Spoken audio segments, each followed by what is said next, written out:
Hoxe estamos aquí lembrando a historia para que non se volva a repetir, mas tamén para botar abaixo as mentiras do presente. A xestión da Xunta e da concesionaria mineira durante os últimos 10 anos apoiouse en mentira sobre mentira e durante algún tempo funcionou. Primeiro dixeron que a mina non contaminaba, que non había metais pesados. Cando as analíticas revelaron o grau de contaminación, inventaron que era a natureza, que había un fondo natural de metais e que podían verterse en máis. Despois presentaron un proxecto de tratamento que nin eles mesmos crían, porque desde un principio dixeron que o río seguiría levando metais pesados, porque iso era o natural, non o resultado da acción da mina. E así ata hoxe continúa a tomadura de pelo, porque saben que esa planta que están a construir non vai funcionar. Cando lles dixemos que ademais das verteduras, o problema era a presa de residuos mineiros, e que esta podía reventar en calquera momento, volveron as mentiras. Primeiro dixeron que a presa que construiu a mina no ano 1939 non era deles. Despois que era dunha central hidroeléctrica que aínda ninguén hoxe encontrou. E como iso non colaba, unha funcionaria de Minas dixo que a presa era dun muiño de millo.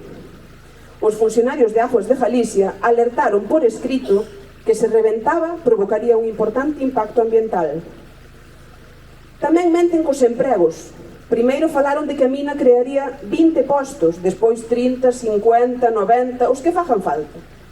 Mais o proxecto de explotación da mina, aprobado en 2009 e que segue vixente, deixa claro, a mina que crearía 12 postos de traballo, que porían en risco 10.000 empregos directos e indirectos. Para o beneficio de quen, entón, está traballando a Xunta, cando autoriza algo así. Menten cando din que esta é unha empresa multinacional, solvente, con experiencia mineira. A empresa australiana que agora controla as minas de Sanfins non ten ningunha mina operativa en ningún lugar do planeta, ningunha. Levaban desde 2015 tentando botar a andar a mina de Barilongo en Santa Comba, e o único que conseguiron foi que os accionase Aguas de Galicia por verteduras ilegais con metais pesados ou xallas, o que agora queren facer aquí. Ali denegaronlle a autorización de verteduras e a Xunta quitoulles hai un par de meses as concesións mineiras. A autorización de verteduras que se deu en febreiro pasado é o regalo definitivo a Sasir, pois en este permiso, a venda que fixera un ano antes a empresa australiana quedaría anulada e sería Sasir quen tería que facerse cargo da restauración, da eliminación das presas de residuos e da clausura da mina. Outro regalo envenenado para toda a ría. Agora o futuro da ría depende dunha empresa insolvente, con sedes en paraísos fiscais, e con directivos estranxeiros que ante o primeiro problema collerán o primeiro avión de volta para Australia. Como pasou en Aznalcóllar hai 25 anos, cando reventaron as presas de lodos que causaron o desastre de Doñana.